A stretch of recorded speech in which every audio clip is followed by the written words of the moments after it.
तो तुम 23,000 जप करवा लो, तुम्हारे ऊपर 7.5 आई है और 7.5 दूर हो जाएगी। जजमान बोला पंडित जी अच्छा तो हमारे पास 7.5 आई है तो क्या होगा? अरे बहुत बड़े दुख आएंगे, व्यापार में घाटा होगा, नौकरी होगी छूट जाएगी, चोट लग सकती है, गिरने का भय है। अच्छा महाराज तो उपाय 23,000 में रुपया कितना लगेगा? पंडित जी कहा 23,000 अब है तो ज्यादा है, तुम 15,000 रुपया दे देना। 15,000? ऐसा करो महाराज कुछ कम वाला बताओ। पंडित जी बोले अच्छा कम वाला तुम पूछ रहे हो तो एक काम करना, तुम सुंदरकांड पाठ करवा लेना। महाराज कितना रुपया लगेगा? इसमें ज्यादा नहीं लगेगा, 5,000 रुपया खर्च होंगे, लोग आएंगे, प्रसाद वितरित होगा, कुछ दक्षिणा चढ़ा देना, 5,000 में ठीक हो जाएगा। नहीं महाराज इतना हम नहीं दे पाएंगे, कुछ और कम करो। पंडित जी ने कहा अच्छा अगर यही है तो 1 किलो बढ़िया बेसन के लड्डू ले लेना और मंगलवार के दिन जाना, हनुमान जी के मंदिर में बढ़िया लड्डू चढ़ा देना और प्रणाम कर लेना, महाराज हमारे ऊपर दया दृष्टि बनाए रखो। फिर बोला महाराज ये लड्डू कितने के मिलते हैं? ज्यादा नहीं 250 के मिलेंगे। और ये महाराज 250 कुछ तनी और कम का बताओ। क्यों? कल 250 से महाराज नहीं, हम तनी कम वाला उपाय। अच्छा ये भी नहीं कर सकते हो तो 250 ग्राम चना ले लेना, 200 ग्राम गुड़ ले लेना, ये तुम्हारा सब 25 रुपए में काम हो जाएगा, बंदरों को खिला देना शनिवार वाले दिन। कहा पंडित जी तनी और कम पर नहीं काम हो सकते, 25 रुपया महाराज ज्यादा होते हैं, अब 7.5 1.5 तो खैर हाई है तो महाराज और तनी कम का। अच्छा ज्यादा कम तो एक काम करो, क्या? एक नाव के कील का छल्ला बनवा लेना और जाना पीपल के नीचे, शनिवार के दिन बढ़िया सरसों के तेल का दीपक जला देना।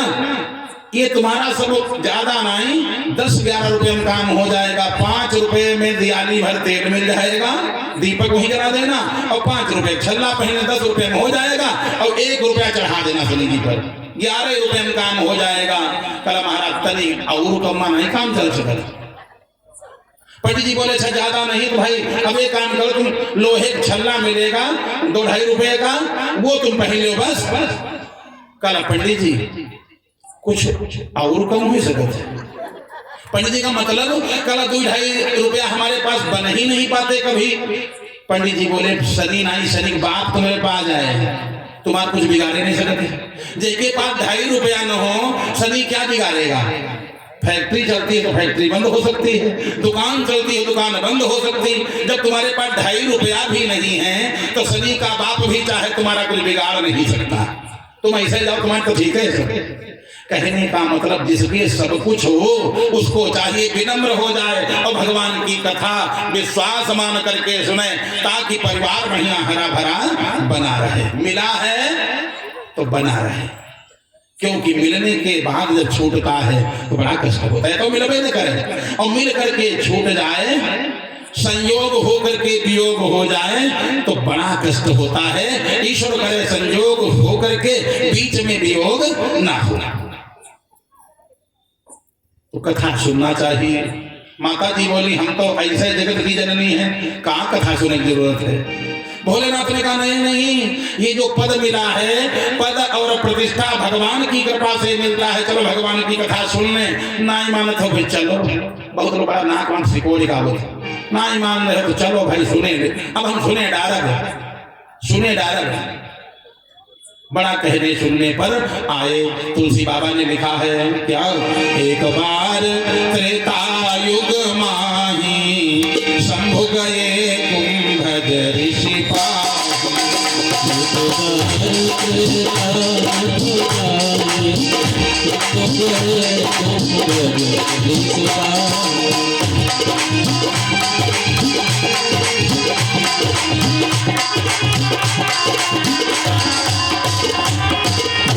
कुंभज ऋषि के यहाँ पहुंच गए। साथ में कौन है? संग सती जग जननी भवानी, पूजे ऋषि अखिलेश्वर जानी। जग जननी भवानी, पूजे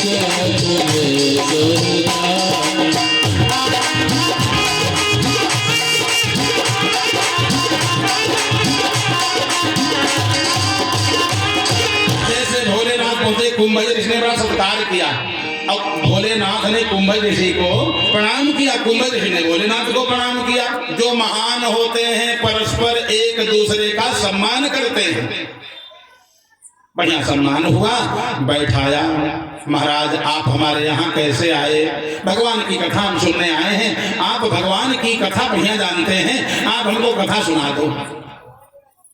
कुंभज ऋषि ने राम कथा मुनिवर जब खानी, सुनी महेश परम सुख मानी।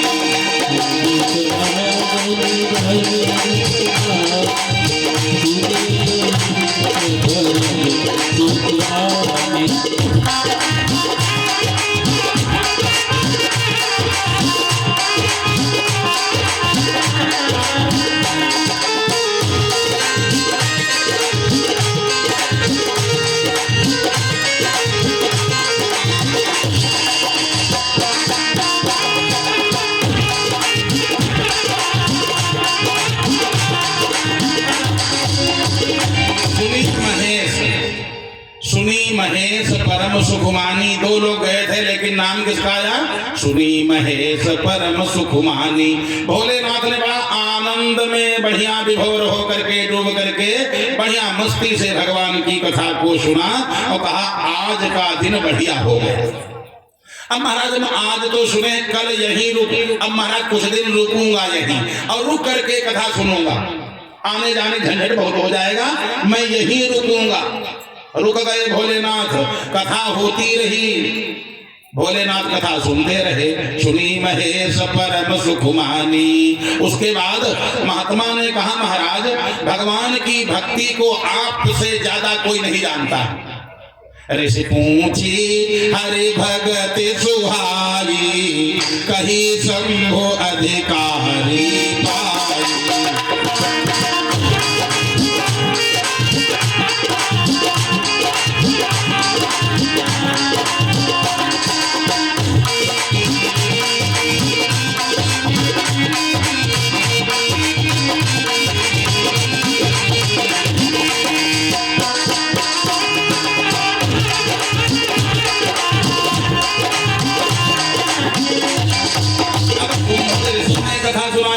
भोलेनाथ ने भगवान की भक्ति के विषय में बढ़िया सुंदर कथा सुनाई। दोनों लोगों ने कथा कहा भी और सुना भी। लिखा क्या है? कहत सुनत रघुपति गुण गाथा, कछु दिन कहाँ रहे गिरिनाथ।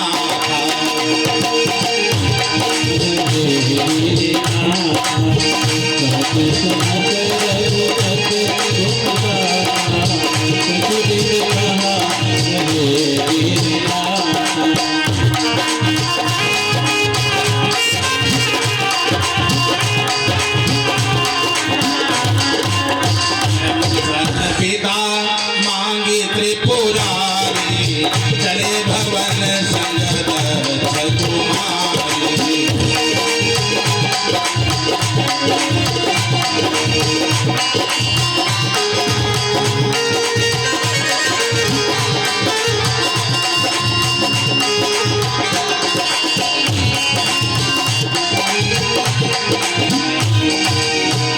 विदा मांगी त्रिपुरारी। भोलेनाथ ने कहा महाराज अब तो कछु दिन कहाँ रहे गिरिनाथा, कुछ दिन वहां रुके और रुक करके बढ़िया भगवान की कथा को सुना। फिर मुनिसन विदा मांगी त्रिपुरारी। महाराज अब हम चलेंगे। चले भवन संग दक्ष कुमारी, और साथ में प्रिय पत्नी फिर साथ में। मालूम कब पड़ेगा कि कथा इन्होंने सुना कि नहीं सुना। ये तो जो परीक्षा होगी तभी तो मालूम होगा पढ़ाई किया कि नहीं किया।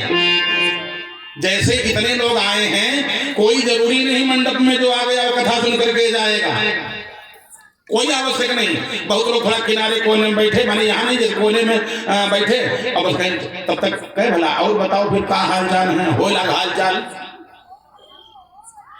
जितनी दुनिया की बात है कहो सब मंडप में हो जाए, ऐसे भी लोग होते हैं। यहाँ कुछ दिन कहाँ रहे गिरनाथा रह करके कथा कहा भी और सुना भी, विदाई मांगा और चलते बने। अब निर्णय कब होगा कि कथा भाई कब कथा सुना कि नहीं सुना। और उसी समय भगवान का अवतार हुआ था। किसका? भगवान राम का। ते ही समय भंजन भूरि भारा, हरि रघुवंश लीन अवतारा।